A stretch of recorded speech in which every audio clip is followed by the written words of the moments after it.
This was a gentleman no longer young, of a stiff and portly appearance, and a cautious and sour countenance.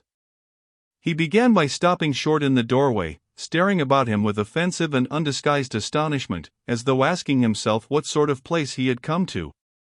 Mistrustfully and with an affectation of being alarmed and almost affronted, he scanned Raskolnikov's low and narrow cabin. With the same amazement he stared at Raskolnikov, who lay undressed, disheveled, unwashed, on his miserable dirty sofa, looking fixedly at him. Then with the same deliberation he scrutinized the uncouth, unkempt figure and unshaven face of Razumihin, who looked him boldly and inquiringly in the face without rising from his seat. A constrained silence lasted for a couple of minutes, and then, as might be expected, some scene-shifting took place. Reflecting, probably from certain fairly unmistakable signs, that he would get nothing in this cabin by attempting to overawe them, the gentleman softened somewhat, and civilly, though with some severity, emphasizing every syllable of his question, addressed Zosimov. Rodion Romanovich Raskolnikov, a student, or formerly a student? Zosimov made a slight movement, and would have answered, had not Razumihin anticipated him. Here he is lying on the sofa. What do you want? This familiar "what do you want" seemed to cut the ground from the feet of the pompous gentleman. He was turning to Razumihin, but checked himself in time and turned to Zosimov again. This is Raskolnikov, mumbled Zosimov, nodding towards him. Then he gave a prolonged yawn, opening his mouth as wide as possible. Then he lazily put his hand into his waistcoat pocket, pulled out a huge gold watch in a round hunter's case, opened it, looked at it and as slowly and lazily proceeded to put it back. Raskolnikov himself lay without speaking, on his back, gazing persistently, though without understanding, at the stranger. Now that his face was turned away from the strange flower on the paper, it was extremely pale and wore a look of anguish, as though he had just undergone an agonizing operation or just been taken from the rack. But the newcomer gradually began to arouse his attention, then his wonder, then suspicion, and even alarm. When Zosimov said, "This is Raskolnikov," he jumped up quickly, sat on the sofa and with an almost defiant, but weak and breaking, voice articulated, "Yes, I am Raskolnikov. What do you want?" The visitor scrutinized him and pronounced impressively, "Fyodor Petrovich Luzin. I believe I have reason to hope that my name is not wholly unknown to you?"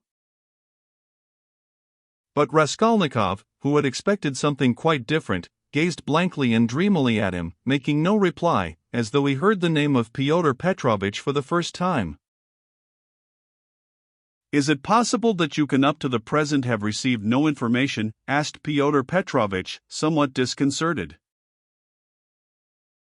In reply Raskolnikov sank languidly back on the pillow, put his hands behind his head and gazed at the ceiling. A look of dismay came into Luzin's face. Zosimov and Razumihin stared at him more inquisitively than ever, and at last he showed unmistakable signs of embarrassment. "I had presumed and calculated," he faltered, "that a letter posted more than 10 days, if not a fortnight ago."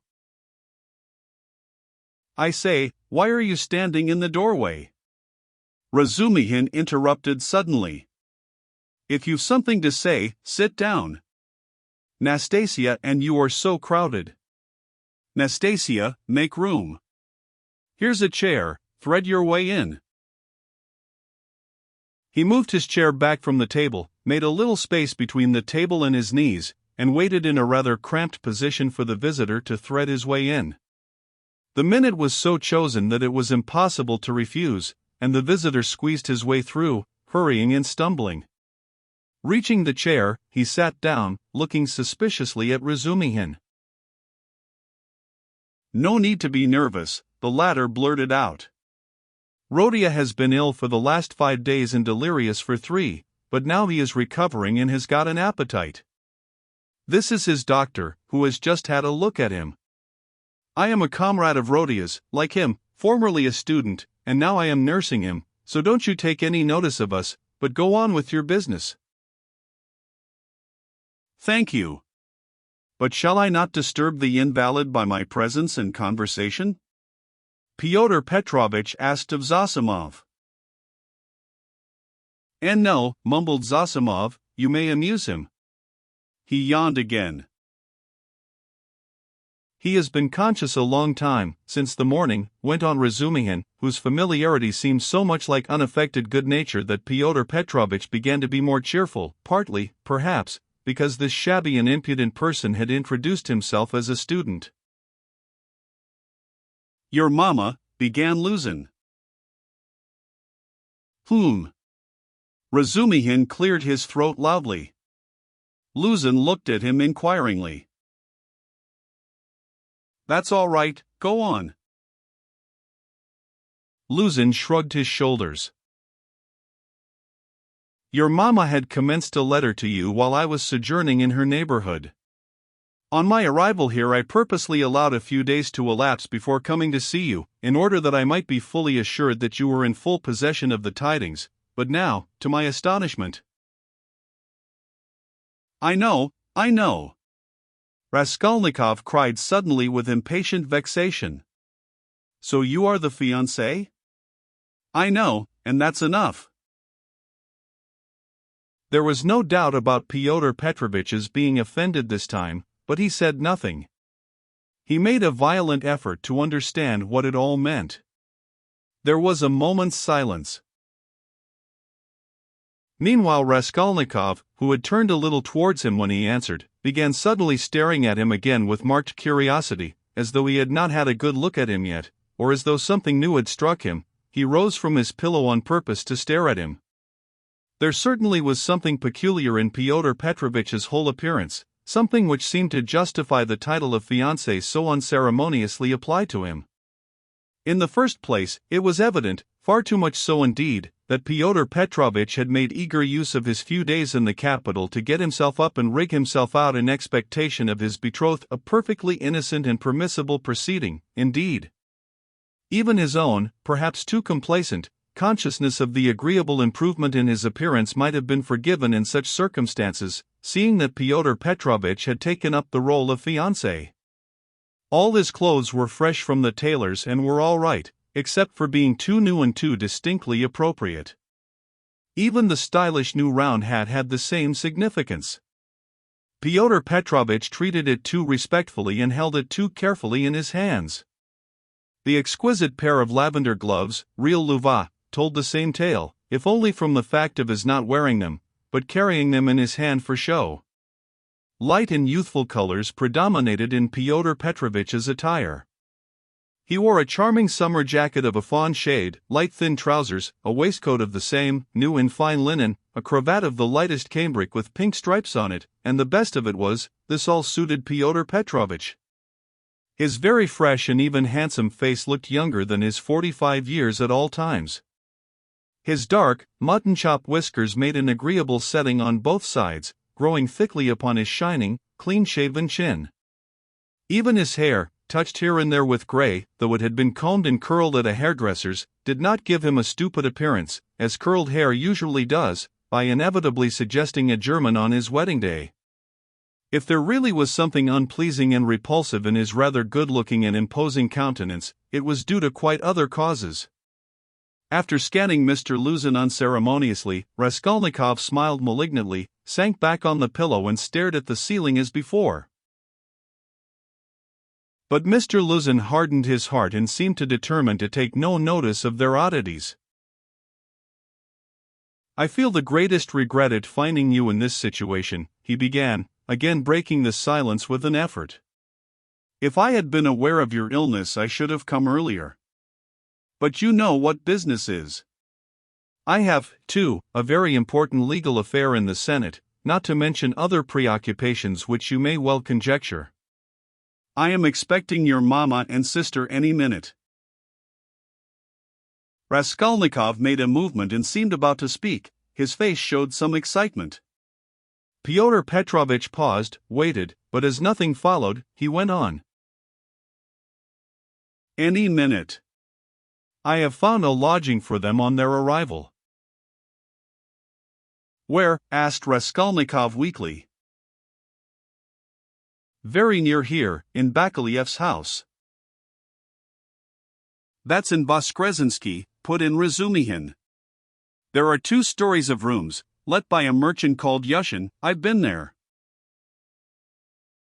Yes, rooms. A disgusting place, filthy, stinking and, what's more, of doubtful character. Things have happened there, and there are all sorts of queer people living there. And I went there about a scandalous business. It's cheap, though. I could not, of course, find out so much about it, for I am a stranger in Petersburg myself, Fyodor Petrovitch replied huffily. However, the 2 rooms are exceedingly clean, and as it is for so short a time. I have already taken a permanent, that is, our future flat, he said, addressing Raskolnikov, and I am having it done up. And meanwhile I am myself cramped for room in a lodging with my friend Andrei Semyonovitch Lebeziatnikov, in the flat of Madame Lipovexel. It was he who told me of Bakaleyev's house, too. Lebeziatnikov, said Raskolnikov slowly, as if recalling something. Yes, Andrei Semyonovitch Lebeziatnikov, a clerk in the ministry. Do you know him? Yes, no, Raskolnikov answered. Excuse me, I fancied so from your inquiry. I was once his guardian. A very nice young man and advanced. I like to meet young people, one learns new things from them. Luzin looked round hopefully at them all. How do you mean? Asked Razumihin. In the most serious and essential matters, Fyodor Petrovitch replied, as though delighted at the question. You see, it's 10 years since I visited Petersburg.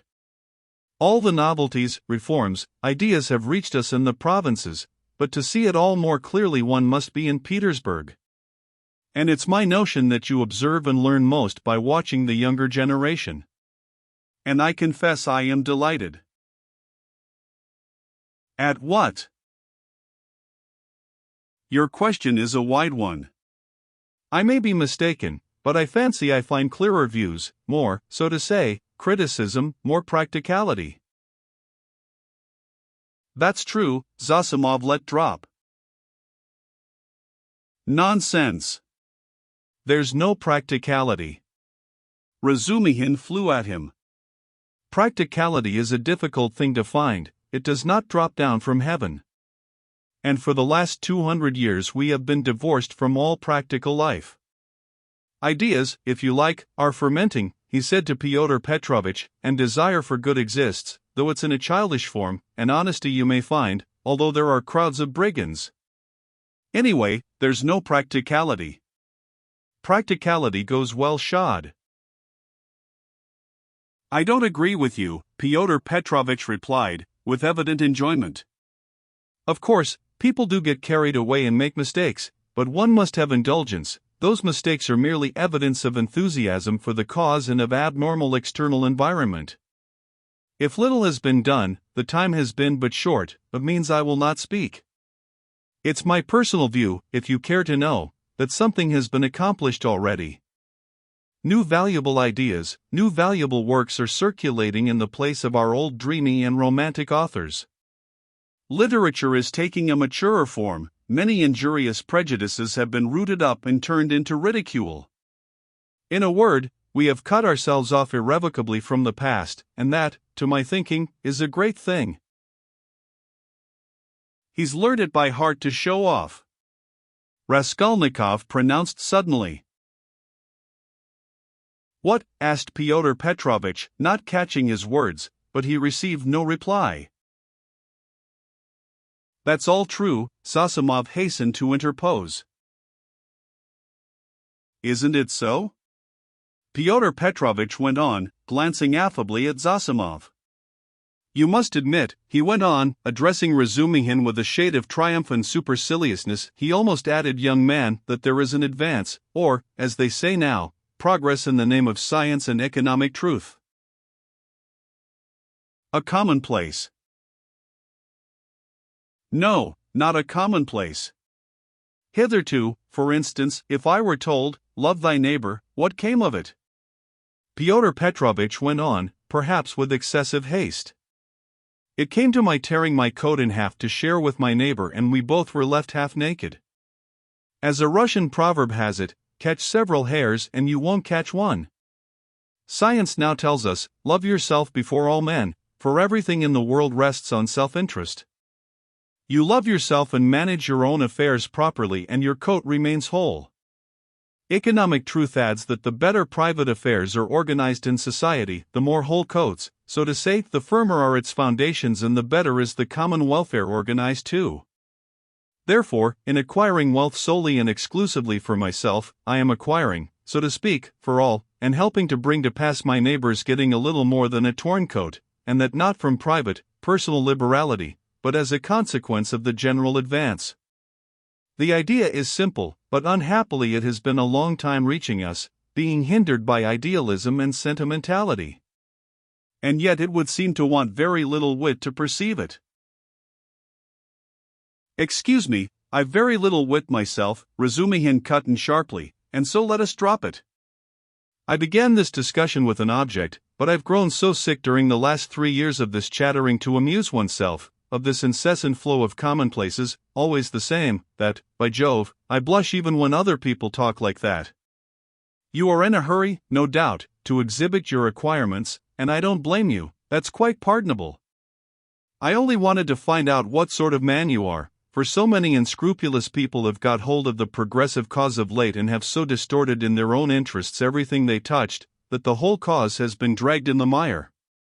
That's enough. Excuse me, sir, said Luzin, affronted, and speaking with excessive dignity. Do you mean to suggest so unceremoniously that I too? Oh, my dear sir, how could I? Come, that's enough, Razumihin concluded, and he turned abruptly to Zosimov to continue their previous conversation. Pyotr Petrovitch had the good sense to accept the disavowal. He made up his mind to take leave in another minute or two. I trust our acquaintance, he said, addressing Raskolnikov, may, upon your recovery and in view of the circumstances of which you are aware, become closer. Above all, I hope for your return to health. Raskolnikov did not even turn his head. Pyotr Petrovitch began getting up from his chair. One of her customers must have killed her, Zosimov declared positively. Not a doubt of it, replied Razumihin. Porfiry doesn't give his opinion, but is examining all who have left pledges with her there. Examining them? Raskolnikov asked aloud. Yes. What then? Nothing. How does he get hold of them? Asked Zosimov. Koch has given the names of some of them, other names are on the wrappers of the pledges and some have come forward of themselves. It must have been a cunning and practiced ruffian. The boldness of it. The coolness. That's just what it wasn't, interposed Razumihin. That's what throws you all off the scent. But I maintain that he is not cunning, not practiced, and probably this was his first crime. The supposition that it was a calculated crime and a cunning criminal doesn't work. Suppose him to have been inexperienced, and it's clear that it was only a chance that saved him, and chance may do anything. Why, he did not foresee obstacles, perhaps. And how did he set to work? He took jewels worth 10 or 20 rubles, stuffing his pockets with them, ransacked the old woman's trunks, her rags, and they found 1,500 rubles, besides notes, in a box in the top drawer of the chest. He did not know how to rob, he could only murder.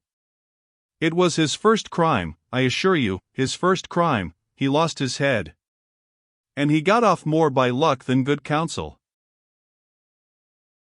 You are talking of the murder of the old pawnbroker, I believe? Pyotr Petrovitch put in, addressing Zosimov. He was standing, hat and gloves in hand, but before departing he felt disposed to throw off a few more intellectual phrases. He was evidently anxious to make a favorable impression and his vanity overcame his prudence. Yes. You've heard of it? Oh, yes, being in the neighborhood. Do you know the details?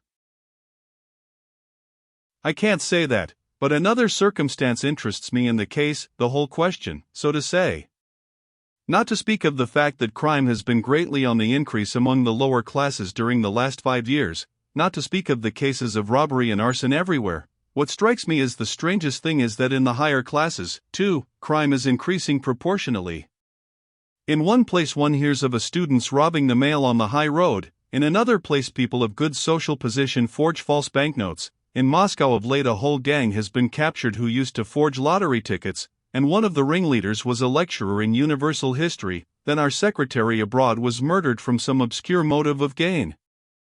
And if this old woman, the pawnbroker, has been murdered by someone of a higher class in society, for peasants don't pawn gold trinkets, how are we to explain this demoralization of the civilized part of our society? There are many economic changes, put in Zosimov. How are we to explain it? Razumihin caught him up. It might be explained by our inveterate impracticality. How do you mean? What answer had your lecturer in Moscow to make to the question why he was forging notes? Everybody is getting rich one way or another, so I want to make haste to get rich too. I don't remember the exact words, but the upshot was that he wants money for nothing, without waiting or working. We've grown used to having everything ready-made, to walking on crutches, to having our food chewed for us. Then the great hour struck, and every man showed himself in his true colors. The emancipation of the serfs in 1861 is meant. Translator's note. But morality? And so to speak, principles? But why do you worry about it? Raskolnikov interposed suddenly. It's in accordance with your theory.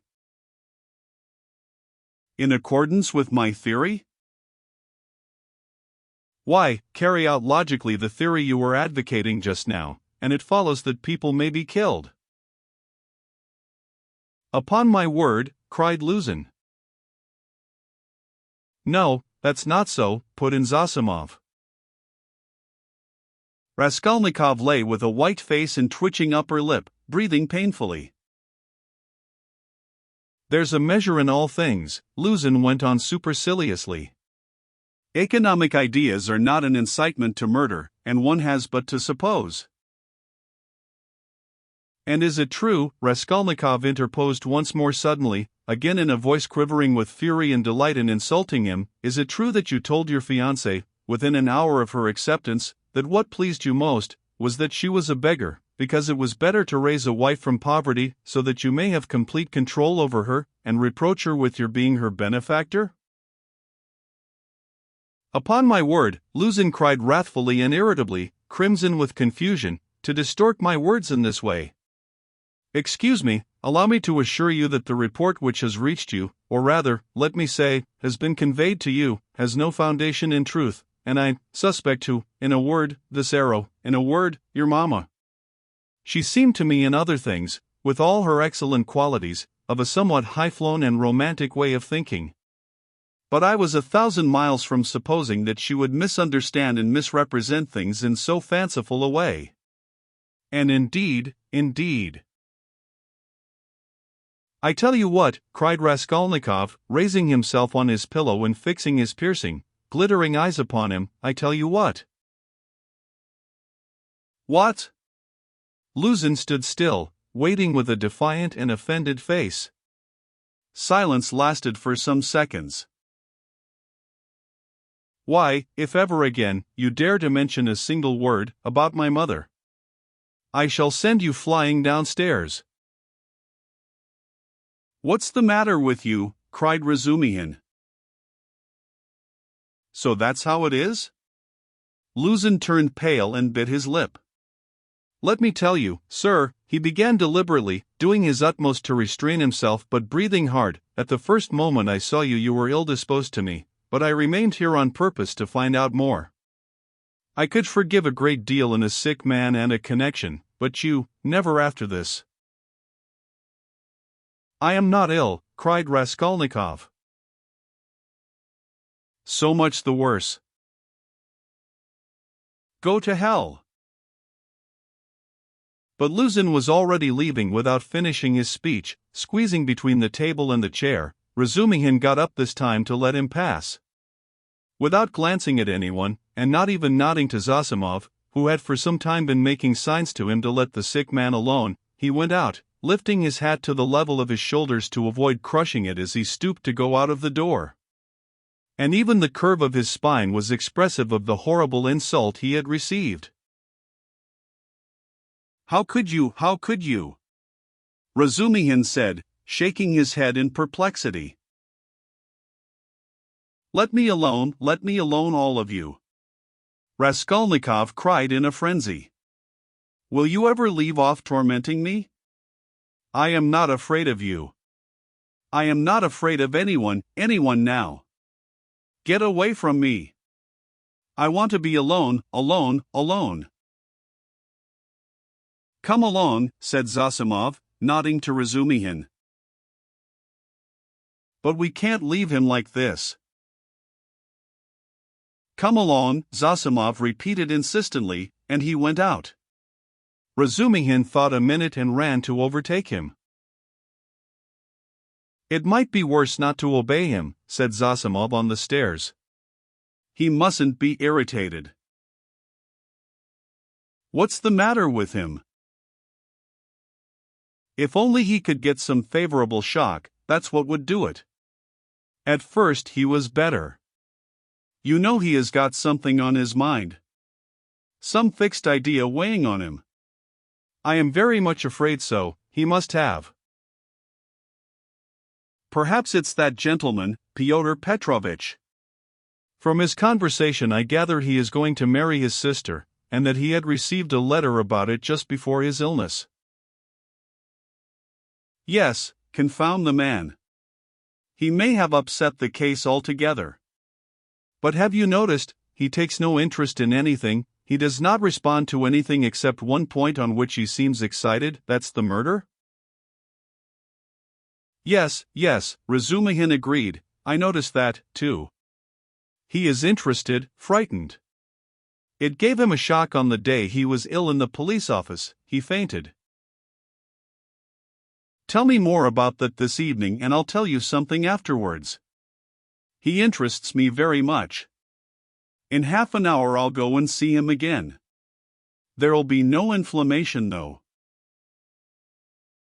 Thanks. And I'll wait with Pashenka meantime and will keep watch on him through Nastasia. Raskolnikov, left alone, looked with impatience and misery at Nastasia, but she still lingered. Won't you have some tea now? She asked. Later. I am sleepy. Leave me. He turned abruptly to the wall. Nastasia went out.